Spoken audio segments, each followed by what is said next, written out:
right place. These soldiers represent the way Rita.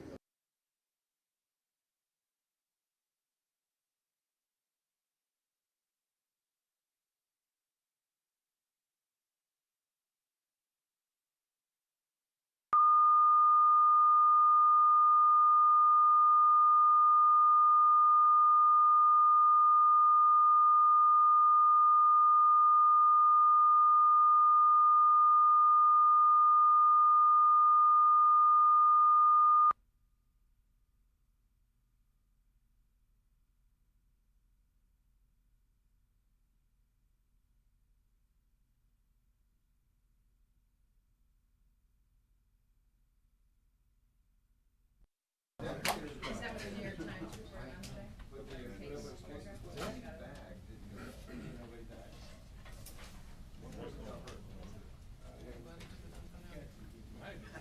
Seven sentences of wisdom. Right.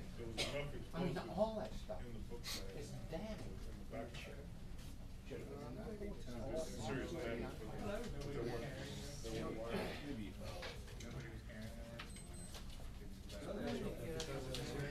Yeah, apparently.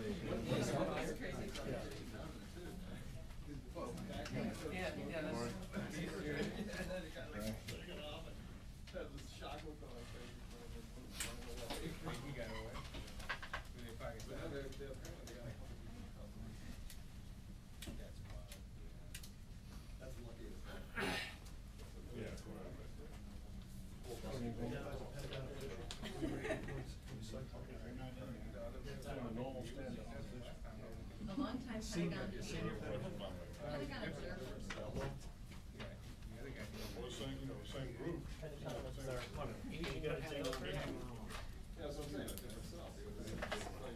You say you have time to what that means.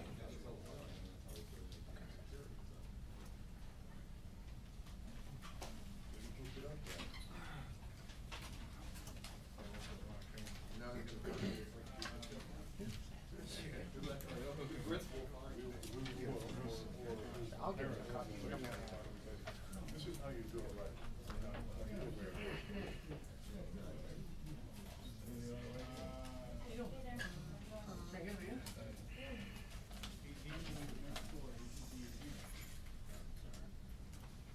That's where we, the other one right here is Mark.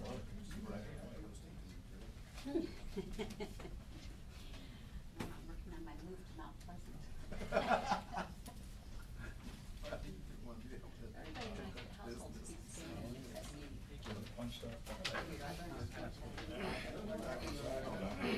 Over the background.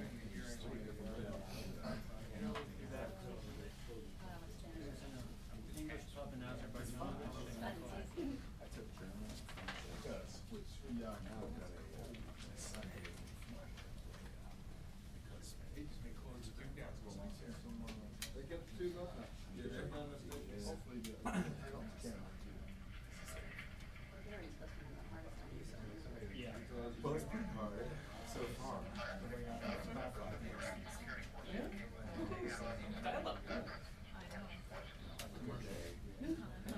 Who's on the phone? Bulgarian's supposed to be so hard. Well, I don't fully understand that. My impression is that Cell phone might be just about every word is different.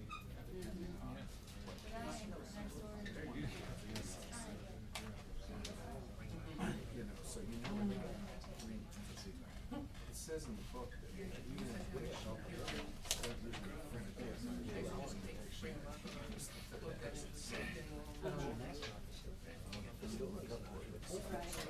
because the infinitives,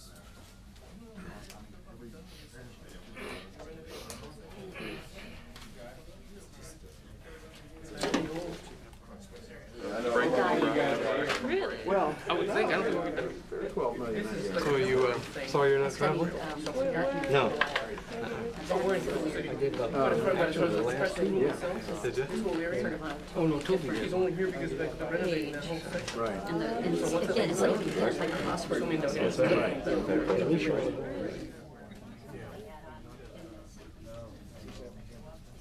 Yeah. Well, that's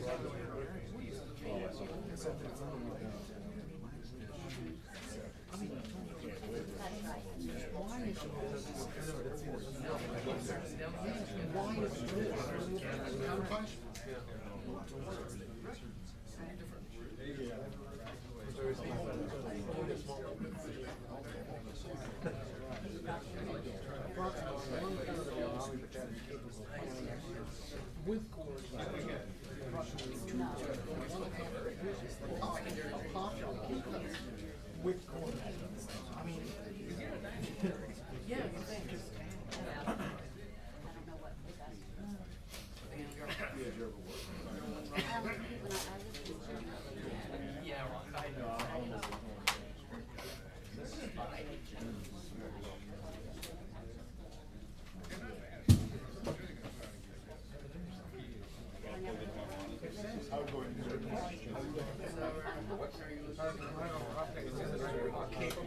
Approximately two-thirds with cooling. Approximately one half. Small, but when it says a small number, Cell phones, it's not pagers, there. BlackBerry. Category. I think he's saying, first of all, there's a small number that can do that, and all the rest of them. Zero phones. Right, Basic. absolutely. Absolutely. The Barber reported it's 3 to 10. Well, that's the bottom of 100. Yeah, Army. Yeah. Army. No, 3 Well, out there of may be. 28 Army. Oh, I see. Is it all of this? 28 Army? No. Approximately one half inch. County of not very key. And this is at the. Okay. Okay. They squared away. You guys okay? You guys squared away? We got problems with camera. Yeah.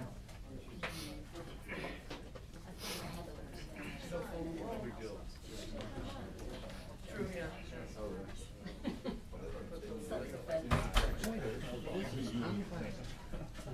Why isn't this in that?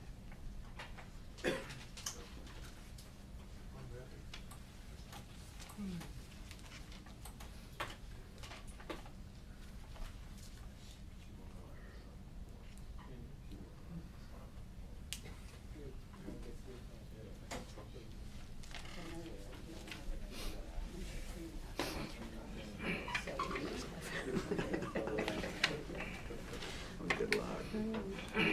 Fortunately, 11 was tough. I wouldn't be able to.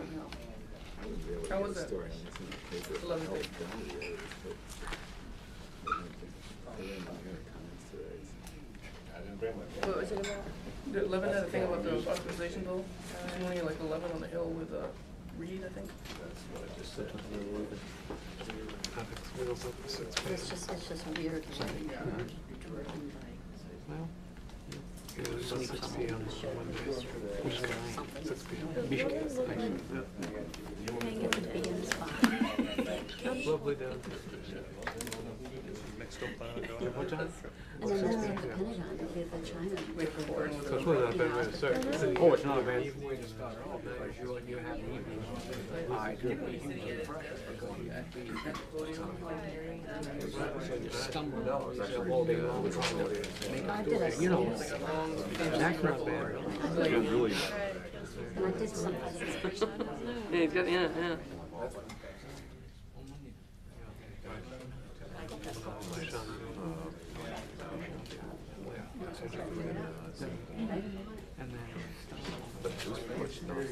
trying to sell it.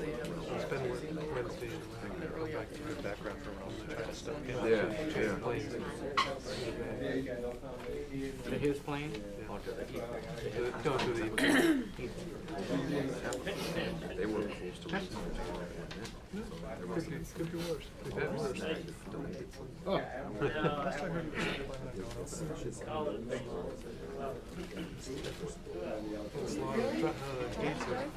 What's that? It's a little slow getting started. Trying to figure out what the hell I can say.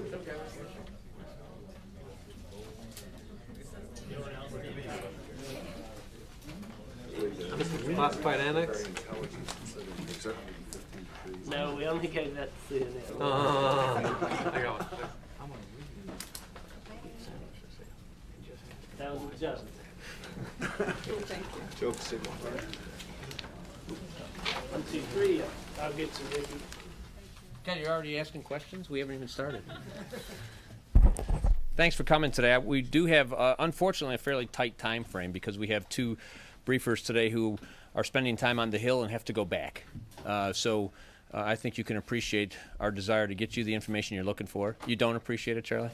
I think some of your colleagues know. We have Assistant Secretary of Defense Peter Rodman and the Director of the Strategic Plans and Policy for the Joint Staff, General Sharp, to talk about the report that is now with some of the committees of Congress. We'll be with some others later today. We'll be circulating it up on the Hill.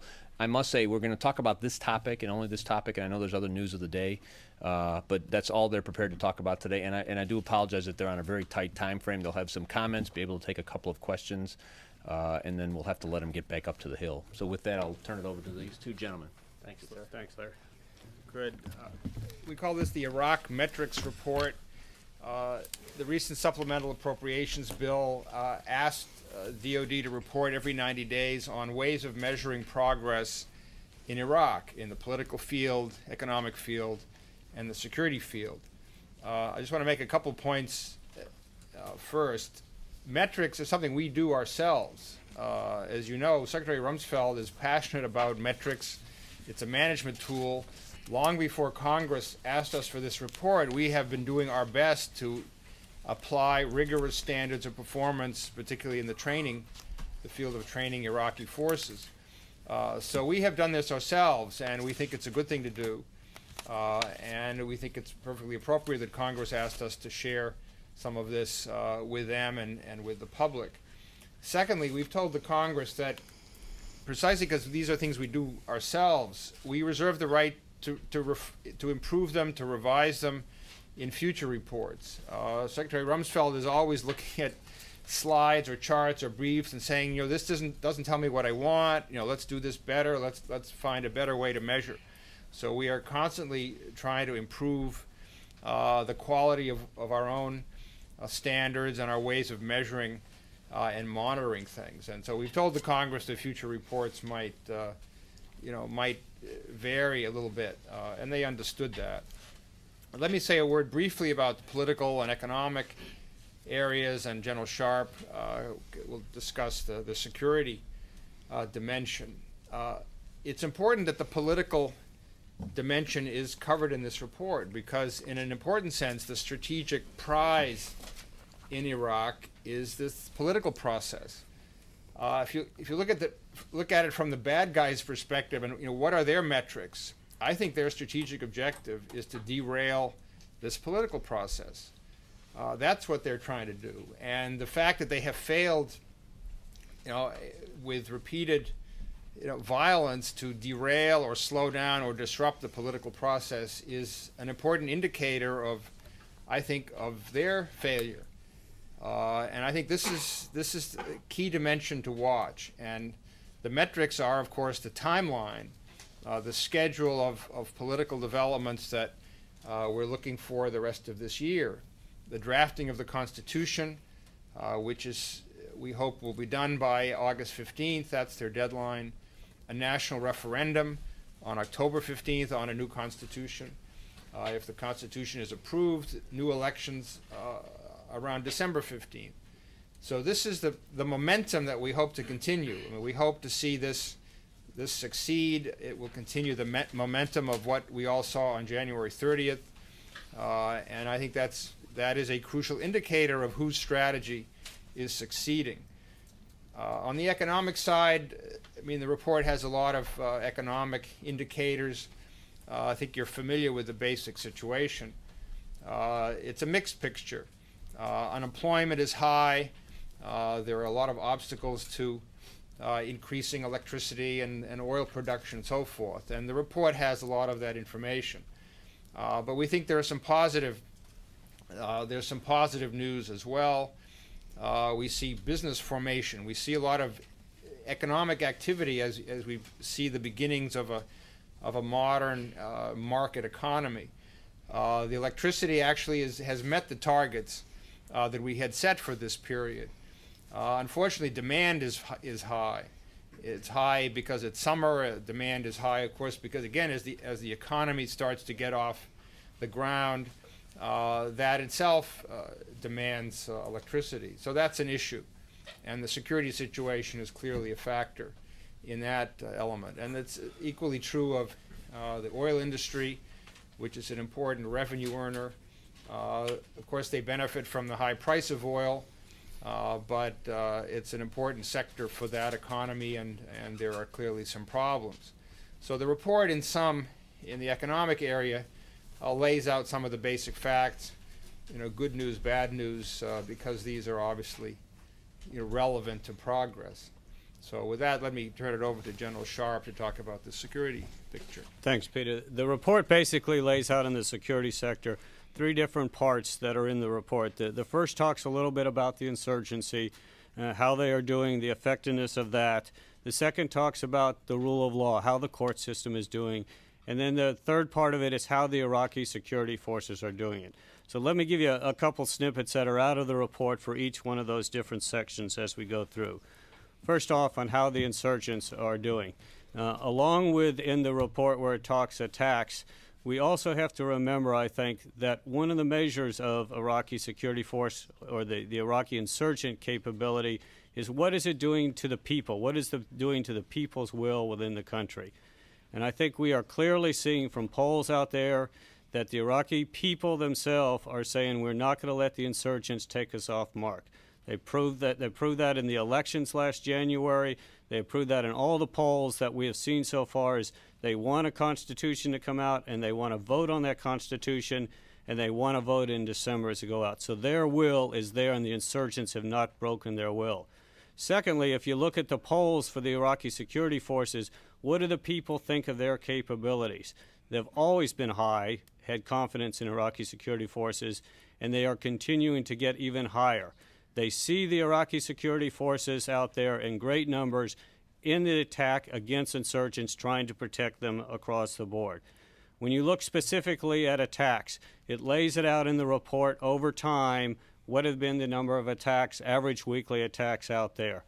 We are at less attacks now than we were during the sovereignty period or the period just prior to the elections and during the election periods itself. There are still many attacks that are going on out there, but a couple things I think that you need to take away.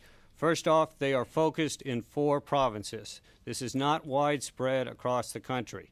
In 4 provinces account for 84% of the different attacks that are out there on any given basis. And you wouldn't be surprised where the provinces are. They're Baghdad, Al-Anbar, Nineveh, and Saladin. Again, in those provinces, 84% of the attacks take place. And what are they attacking?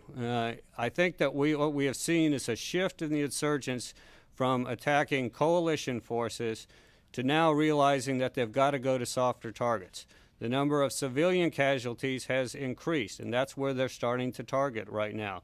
The number of coalition casualties is down since the pre-sovereignty or since the sovereignty period.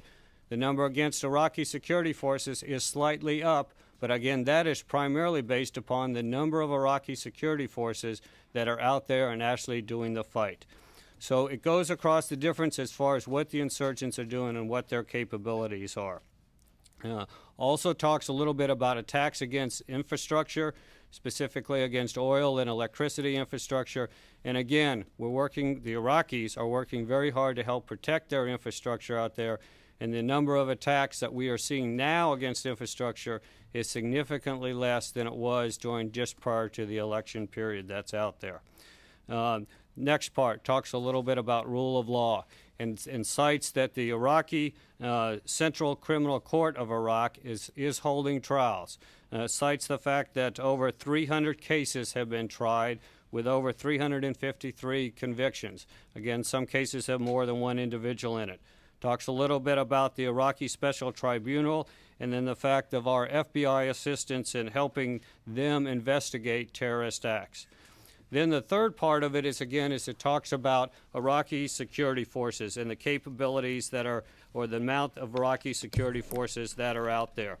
What we lay out in the report is how many are out there doing work today, fighting the insurgents and attacking them to help keep the people of Iraq safe. The report lays out that total today there's about 77,000 Ministry of Defense forces out in the fight and approximately 94,000 Ministry of Interior forces out in the fight, for a total of about 171,000 soldiers and policemen that have been school trained that are out in the fight. The report then goes on to lay out how do we measure the effectiveness not of only these individuals but the units that they are in and their ability to be able to execute the fight. And as I think you've been briefed before, but let me just quickly go over the different levels that we have out there. We go through what we call a top level, a level 1, which are Iraqi units that are capable of fighting the insurgency on their own. They need no help from the coalition. The second one is Iraqi security forces who are in the lead and are fighting the insurgency, but with a little bit of our help. What do I mean by a little bit of our help?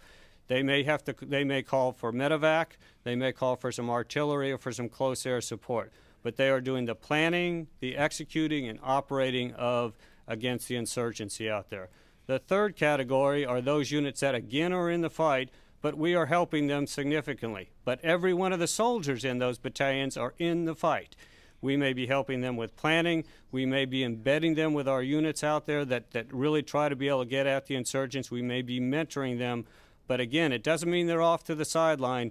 Those level 3 units are all in the fight out there. And then the fourth level are those that are just forming up right now. Those that we're trying to put together to get them to level 3 units so that they can actually get in the fight, and we made significant progress along those lines. We do not give the numbers that are in those different categories, I think for pretty obvious reasons. We don't report our numbers. We think that is very important, that this evaluation that we and Iraqis do together is to help the Iraqi forces get what they need in order to be able to execute the fight. And saying what those numbers are would, I think, bring great aid to the enemy, same reason we do not give them to ours. But we do lay out in the report where we have the total numbers that are out there to be able to do that. So I think it's a good report. First report was due that we just got to Congress today, and then Congress has asked us to update the report every 90 days. And with that, I'll turn it over for any questions. Mr. Secretary General? Sure. You say you can't give any breakdown of figures. What this is a 26-page report on metrics, process, how to measure, and it gives no analysis on how many of the Iraqi forces and what types of Iraqi forces are prepared to fight, and yet a seven-sentence unclassified report sent by General Pace to the Senate Armed Services Committee on June 29th lays out a lot of these figures, which, while perhaps not intended, is damning in terms that approximately 1/3 of their Army battalions are capable of planning with coalition support. Approximately 2/3 of the Army battalions and 1/2 of their police are partially capable of with coalition units. I mean, why wasn't this in this report? It's unclassified. Let me say that we're all talking about the same figures. First of all, the figures that we have given to Congress on a classified basis are much more detailed than that. So that general statement reflects the same figures in very general terms. Well, why isn't this in here? The way to what General Sharp is describing is what these different categories mean, and he's actually giving you a richer description of what this is all about than is in that paragraph. Not giving Percentage any or any kind of kind of thing like- percentages or figures. Concept at all of how many, half, most, a few, anything like that? I mean, this suggests that most Iraqi security forces, Army and police, border guards, whatever, are incapable on their own currently of effectively fighting the insurgency. Is that true? Well, I don't think that's what General Pace is saying. I mean, what General Pace is discussing the same data that we're discussing. And I think General Sharp has given you a characterization of the different categories. It says here, only a small number of Iraqi, this is June 29th, only a small number of Iraqi security forces are taking on the insurgents and terrorists by themselves. Right, and that is the category 1. But I will go on to read with what he said, 2/3 of the Army battalion and half of the police battalions are partially capable of conducting insurgency operations in conjunction with coalition units. That is what I was talking about in those other levels. And I don't want to minimize what partially capable means, because again, every one of the individuals, every one of the Iraqis in those 2/3 of the unit out there are fighting. What it means, though, is that we are alongside them, helping them, enabling them to be able to do that. You should not minimize this as far as Iraqi security forces' bravery or capability. It's what we take in order to make sure that those units are capable of actually executing operations and helping them effectively do that. So I think that that's a good news story. I think the bottom line of what Congress wants to know, correct me if I'm wrong, is when these forces will be able to take over the security of Iraq, and when will U.S. forces be able to leave? Your report gives no indication of that, and these figures seem to suggest that it'll be quite a while. Am I wrong? But no, I think you are. Let me say two things. First of all, what the categories, the breakdown of the categories that General Sharp gave you is much more precise and actually more elaborate, and is a reflection of what our own internal metrics are, whereas General Pace's comments were much more general. So I think what the report has, what General Sharp has, is actually the way we categorize them. Secondly, we have described to the Congress in the classified annexes, the numbers. So the Congress got, on a classified basis, much more detail about numbers and percentages, and they can make their own calculations. And rotation, we've discussed this with Congress, and again in classified briefings, what our expectations are. But as Secretary Rumsfeld and the President have said, our planning is condition-based. We have, we can do some planning in the sense of, our military are always, organizing for contingencies. But the decisions that will be made about when American troops can start coming down is going to depend on the conditions on the ground. And our success in training Iraqi forces, the success of the political process, the success of the economic conditions, and so forth. And so that information, we've said the same to the Congress, although with a little more granularity. But we don't have the answers to the questions you asked. General, could I ask you? I made a commitment that we get these gentlemen out by 2:30. I do apologize, so we maybe have time. We've got for 5 minutes. General, could I ask you, I'm probably just slow, but I don't understand, if you don't identify the units that you're talking about, how does it help the insurgents to, if you were to say what percentage of the Iraqi forces were in each level? What was that? What would that tell them? How would that aid? So it's the same as with our units. We do not want to give overall capabilities assessment to the enemy. Is it fair to say, based on General Pace's comments and what you're saying, that 2/3 of the soldiers are in level 2 and level 3? Is that what? Or is it 2, 3, and 4? It's 1, 2, and 3. 1, 2, and 3. 1, 2, and 2/3 are in 1, 2, and 3. That are partially capable. Roger. Again, the level 4 units are not out fighting. They are just now being formed. So when we say capable of conducting insurgency, counterinsurgency operations, that includes the top 3 levels. Sir, could you put a little flesh on the bits in here about the infrastructure attacks? You said the number of attacks are down, but it appears to me, and I don't have access to the same metrics you do, that while the numbers are down, the size, the scope, and the targeting is much more effective now. Just this week we're hearing that, for example, the electricity in Baghdad, they're going from 4 hours a day of shortages to 10 hours a day where they're not going to have electricity. How do those two resolve with one another? Actually, the latest figures that I saw as far as average hours per day for electricity country-wise was most recently between 12 and 14 hours per day, which is significantly up from what it was in the past. But let me get at your specifics on the infrastructure protection. A lot has been being done as far as protecting the infrastructure. As I think you know, the Iraqis have formed some infrastructure protection battalions that are helping to do that. But they're taking this a lot further than that. Delivery of electricity to individual people out there requires the ability to be able to have redundant systems to make sure that the Ministry of Oil and the Ministry of Electricity are properly linked up to be able to do this. So it's much more than just infrastructure protection, which they are taking on. They, the Iraqis, are taking on across the board so that they could provide the basic services to include oil and electricity that's needed for the people. But the insurgents see this. They understand that this is very important. And so you do see, attacks against infrastructure, but it is a focus of the Iraqis to try to protect those and make sure that they can deliver to it. What I'm trying to get at, sir, is the metric that you're giving Congress is the numbers, but it's really the effects.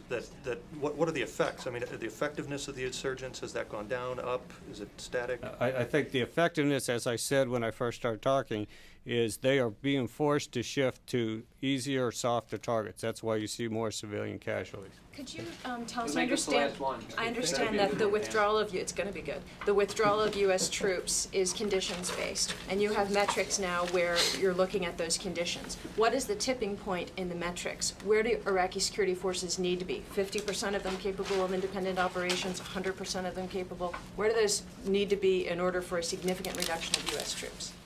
I'll start, then let Peter chime in at the end.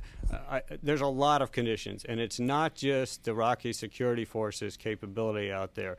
Has the political process continue to move? That affects the enemy.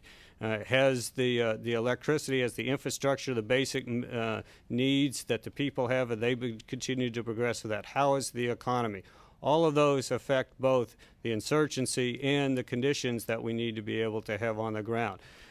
The key, though, is can Iraqis handle the insurgency within their area of operation based upon the insurgents that are out there? So we take a look at all of those different conditions that are out there, not countrywide, but very specifically area by area, with a goal, and we're already starting to do this, with a goal of turning areas over to Iraqis to be able to handle their own security. And that has already started to happen in several different areas across the country.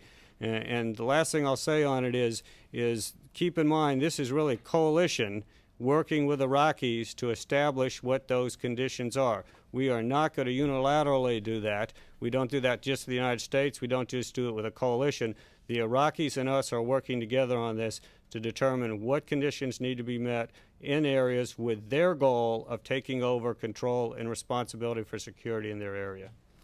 I would add, I expect you'll see a gradual process. As they become more capable, they'll take over more responsibility. It's not going to be a dramatic shift from one day, we're there, the next day we're gone. And as General Sharp said, part of it will be you'll see the process of areas of the country where they're clearly able to take control. They will start doing that, and they already have started doing that. What's the percentage of areas they control now? Thank you. Can you say what the... Thank you.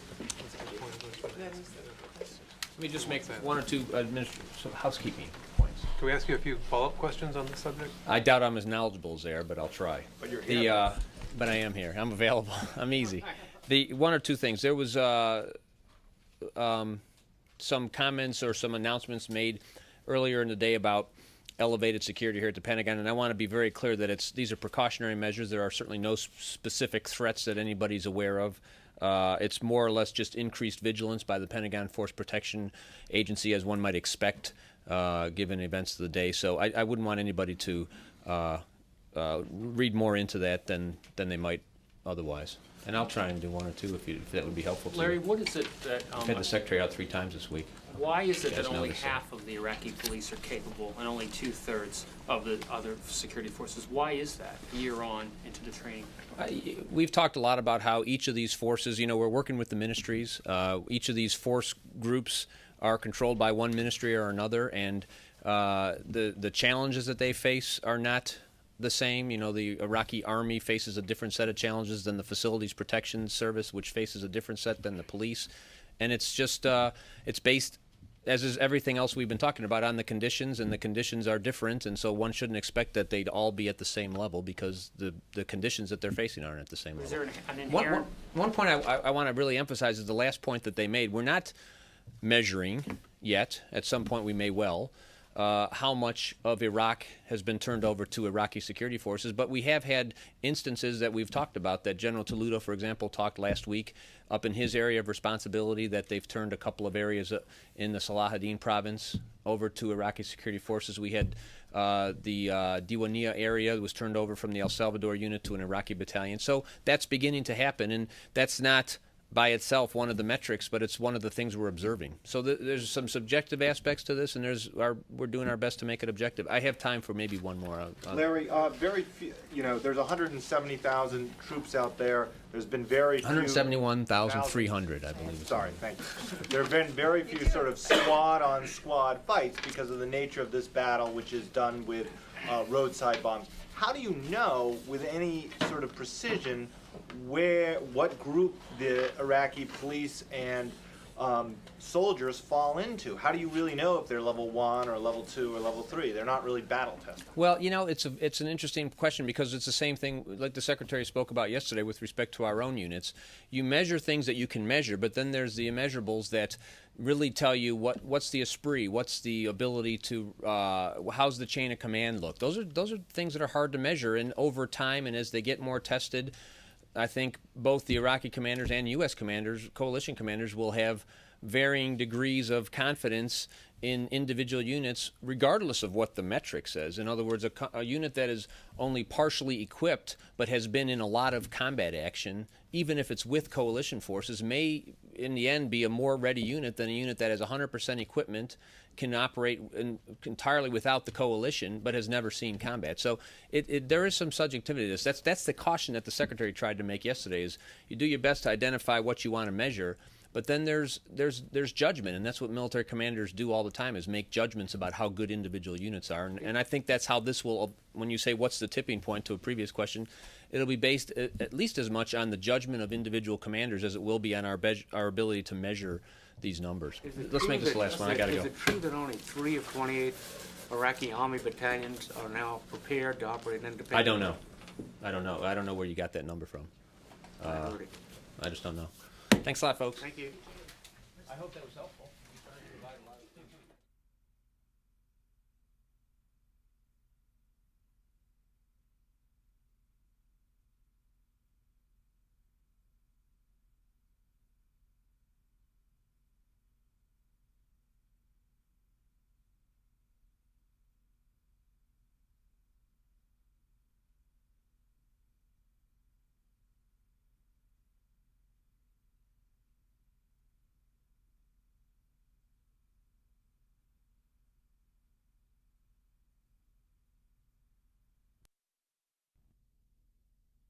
Today that say the Secretary uses emergency powers to purchase jammers, I guess, for IEDs for use over in Iraq.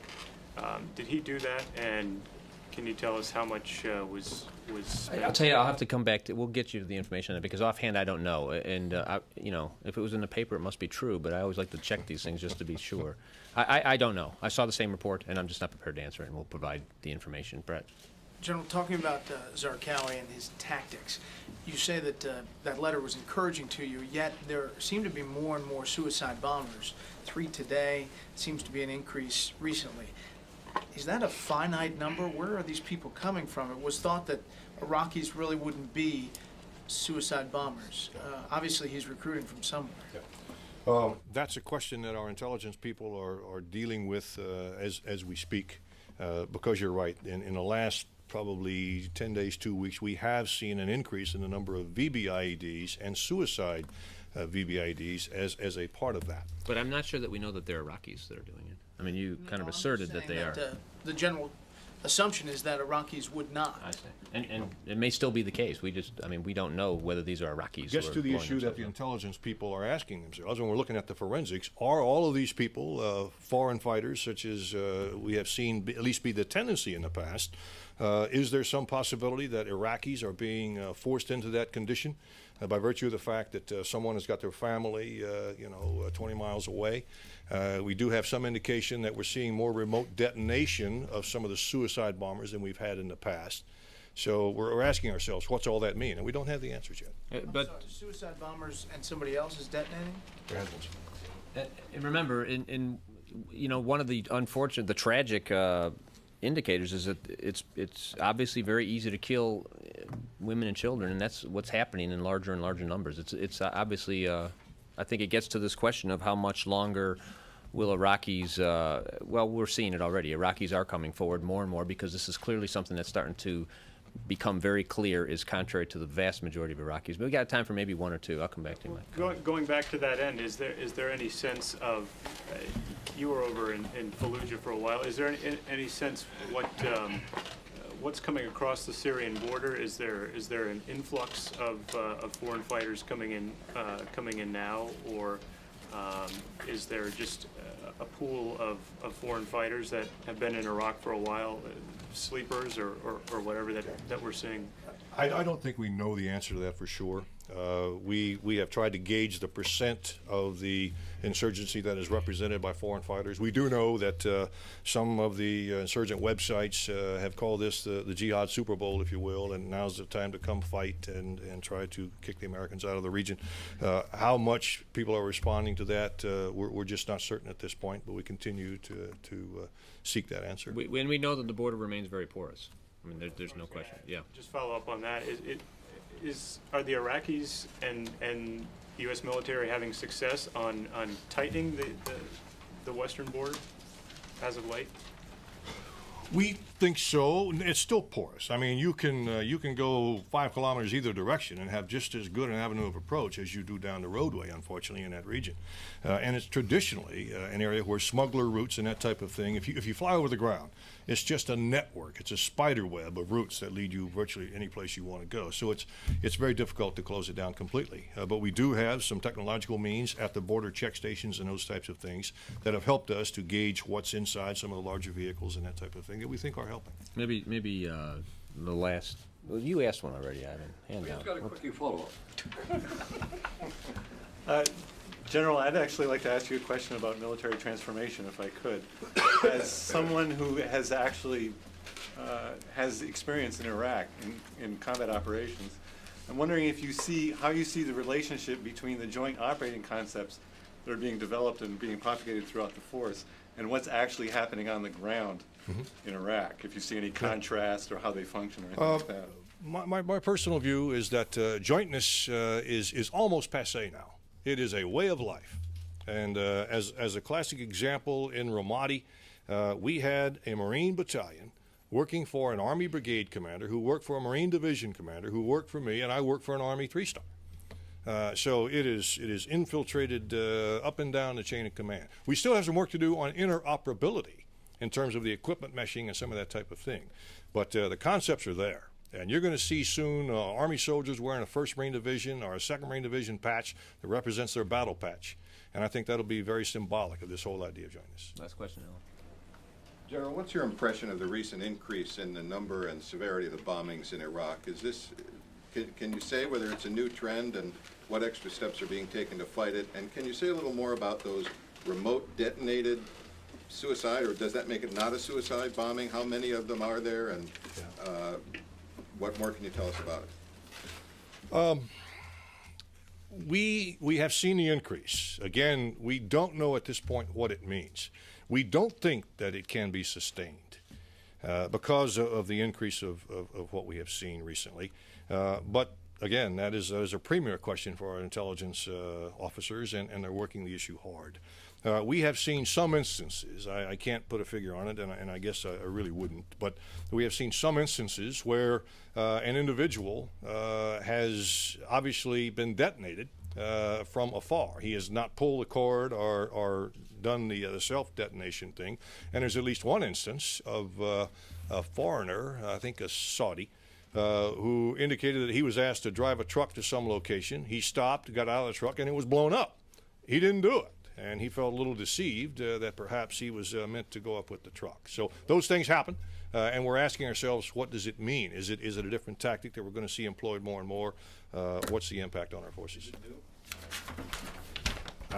It's something that we have started to see in the last 6 months or so. That Saudi, we saw the video. Didn't the Iraqis release the video of that Saudi? The Iraqis have done a lot with the people of that nature.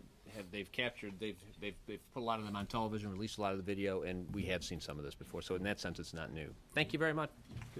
Thank you.